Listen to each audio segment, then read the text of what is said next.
everyone, and welcome to Tabor Talks. So that's number 5, yesterday's podcast, Joe Rogan with Ron White, and it's the second one in the new studio. So guest number 1, which was 2 days ago, was with Adam Curry, and then Ron White yesterday. Okay, so reading all the YouTube comments, people are hating it, not very happy with it, and they hate the new studio. So in a minute, I'm going to play a clip from, what's her name? Sara Dietschy. She's a professional, technical person. She's going to break it down why, technically speaking, the new studio and all that is a horror show.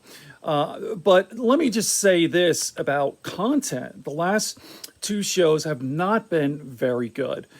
And I'll tell you why. In my opinion, Joe should not drink. I mean, he could drink maybe a beer or 2, but when he gets drunk, it's awful. It's god awful. Joe is great when he's stoned. He's actually even sometimes better, but he's horrible when he drinks, and it just turns into chaos. It's a fucking mess. All right. So let me play the technical part, and I'll be back to talk a little bit more about the last 2 episodes in the new studio. Here. By the end of the year, Joe Rogan's podcast will be completely exclusive to Spotify, including the video version. But until then, we have the joy of watching it on YouTube. And oh my God, the Death Star, I mean, his set is so bad. And the video is just extremely hard to watch. Given the fact that Joe just received that Spotify bag and he just moved to my great home state of Texas, where you can get as much square footage as possible on the cheap, well, let's say I was a little disappointed. I'm sure young Jamie and Joe are looking at y'all's YouTube comments from the first podcast, and they'll fix it. I'm not that worried about them, but I see this as a great learning opportunity for us, and it gives me an excuse to talk about dorky video stuff like frame rates. So if you're a watcher of the pod and you were sitting there wondering, why is this so bad? Or you're a video creator and you do interviews and stuff, and you just want to know how to make stuff look, well, not bad, this video is for you. So as I'm filming this video, they actually just posted their second episode in the new studio with Ron White, and they already solved the first thing that I want to talk about, and that's frame rates. So what is frame rates? I shoot my videos in 24 frames per second, and all that means is there's essentially, if I'm boiling it down to the basics, 24 pictures that make up 1 second of video. So 24 individual frames per 1 second of video. Sometimes people use 30 frames per second. That means there are 6 additional frames that make up that 1 second of video. All of this to say, when you're doing an interview or you're doing something very basic, like someone talking, just don't film it in 60 frames per second. 30 or 20, just, In this world, you can of course do what you want. I know I'm making people angry, like why? Is it more better? More is not always better. So let's break this down a little bit more. Take your hand, move it quickly in front of your face. There's some natural blur. That's called motion blur. If my eyes were filming in 60 frames per second, this motion blur wouldn't be here. It would just be my hand very clearly going back and forth. And sometimes, and I believe this is really just depending on the human, sometimes this is gonna give you a headache. This is almost gonna make you sick to your stomach. When you go to the movies, films are usually filmed and delivered in 24 frames per second. It was a big deal when The Hobbit just came out, and it was 48 frames per second. Oh my gosh, revolutionary. I didn't last an hour. I just got such an intense headache. And usually once you start taking away some of that natural motion blur, it honestly kind of seems unnatural. It literally seemed like, oh, that's an actor playing Bilbo Baggins. I wasn't transported to this mystical world in The Hobbit. I was like, yeah, they're on a studio in LA. That's some of the effects that high frame rates can have. So when you're watching videos on YouTube, you can actually tell, if you go to the little gear icon with the resolutions, it'll say 60 next to it if it's in 60 frames per second. But if you make videos and you just consume a lot, it's honestly something that you can just tell instantly to the eye. It just kind of seems a little off. So thank goodness they already fixed that. It seems like they switched to like a 30 frames per second. I'm not saying it doesn't sometimes serve a purpose. You know, maybe if you're watching a sports event, or maybe you're watching a cheetah running in the plains of Africa and you want some of that extra, what would you call it? You just want to see every inch of that movement of someone throwing a football or a cheetah Why is that the way I think cheetahs run? You guys get the point. Okay, let's talk about number 2, and that is depth of field and colors and textures. Just red and black in general, I'm not the biggest fan of, and it's just very intense. It's like very the opposite of soothing and comforting, I would say. But also when it comes to background, it's actually pretty pleasing to the eye to have some depth. This is depth. So this is gonna be all bokeh and blurry, and when I'm sitting here, pleasing. If you can't have that, and again, maybe you're in a studio where audio is important, so the smaller the room, the less places for audio to ping off the walls and echo. Textures are important. That's why you see a lot of curtains in the background of podcast sets, because the more soft things you have in the room, the better the audio is going to sound. And they just make for good backgrounds, because if I have to be super close to a wall, this is going to be less distracting than a crazy big black and red, crazy texture sound panel that's just really harsh and in your face and sharp. It's very sharp. So if you have to be close to a wall and you can't add that depth, and we'll talk about that more in a little bit, I would highly recommend just some things in the background a little bit more softer, a little bit more, my English is a little off today. Good examples of this is Whitney Cummings' podcast and also H3H3, where they have a couch in the background. It's always bothered me how close the guests are to the wall in Whitney's room. It's like, let them breathe a little bit. It's a little claustrophobic, but the colors, the blues, and the curtain and the non-distracting sound panels are fine. They're much better than Death Star.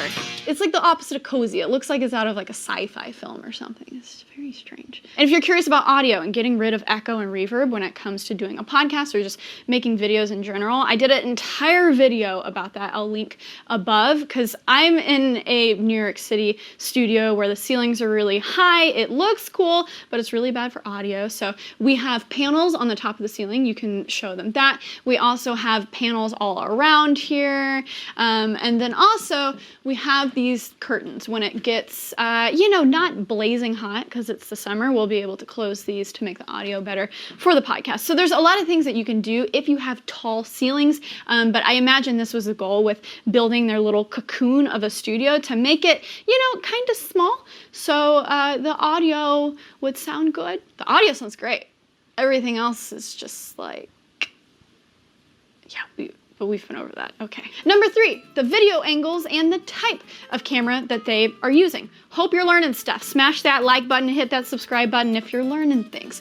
Okay, the type of video camera that they're using, as I see by looking up on Instagram, they showed a picture of the studio, is just like a video camcorder. It's kind of reminiscent of, a bigger version of dad cams that they that they'll take to soccer games and stuff. Typically, these cameras have a little bit of a smaller sensor compared to the camera that we're using right now, an A7 III, which is a full frame sensor, bigger sensor. So having a smaller sensor and having a camera lens that maybe starts at f4 doesn't help you when it comes to having depth in your shot. So not only are they super close to the wall in the back, but there is zero depth when it comes to bokeh from the camera. A bigger sensor and a lens that starts at like f2.8 is gonna help you get more of that shallow depth of field. And these cameras aren't gonna help with that. Just everything is gonna be in focus. Also, when it comes to framing people up, if you have too much headroom, it's not gonna be pleasing to the eye. So, okay.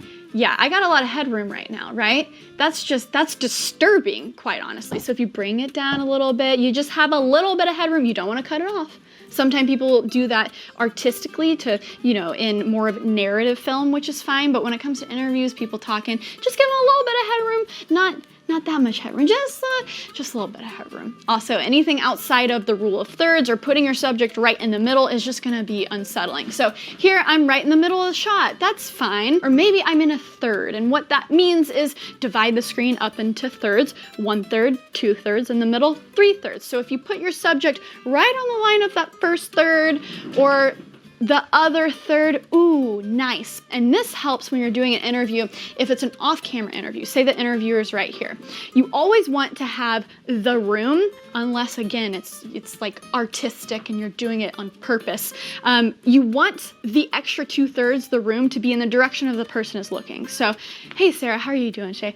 Oh, I am doing so great, interviewer. Doesn't this look so much better to put me in a third and have this room over here than if it were I was in this third and I was talking to you like that, and then, oh my God, it's suffocating. Okay, and number 4, last and final thing is lighting. Oh my goodness. My thing is maybe they were kind of in a hurry and they just threw some LED panels in the back. Very oddly placed, and also soft lighting. Everyone say it with me. Soft lighting. How you are able to diffuse a light, you never want to just point it directly at you, is either some sort of softbox, or Aperture has really nice light domes, they're lantern things. So if you go over here, look. So there's a light up here, it's really big source of light, but this helps diffuse the light and make it soft and just diffuse it to the subject. So it's just a nice pleasing light on a person's face, you know, just, oh, it's so much nicer, unless it was just like pointed directly at me without anything on the actual physical light. If you have a powerful light and maybe you don't have a diffuser, like this is their mini light dome as well, so it's another type of diffuser. Say if you don't have that, but you just have one of those cheap LED panels from Amazon or something, you can always bounce it off of a wall, and that's gonna help a lot. So this doesn't have a diffuser on it, but say if I just want to fill this room with blue light, but hopefully the light is kind of just like showering on me if you bounce it off of a wall instead of, if I pointed this straight, that doesn't look good. That looks bad. I will say they did place them in a different position for the second episode, but it's still just kind of like, Okay, so I want to talk about one more thing, in that his old studio, it looked like a potato, but why was it so homey? And if you're good, if you got the knowledge and you just want to, you know, say goodbye, thank you for watching this video. You should subscribe to my podcast, That Creative Life, where I interview business professionals, artists, YouTubers, all of the people. You can listen on Apple Podcasts, Spotify, wherever you get your podcasts. It's mainly audio first, but I do post clips here and there.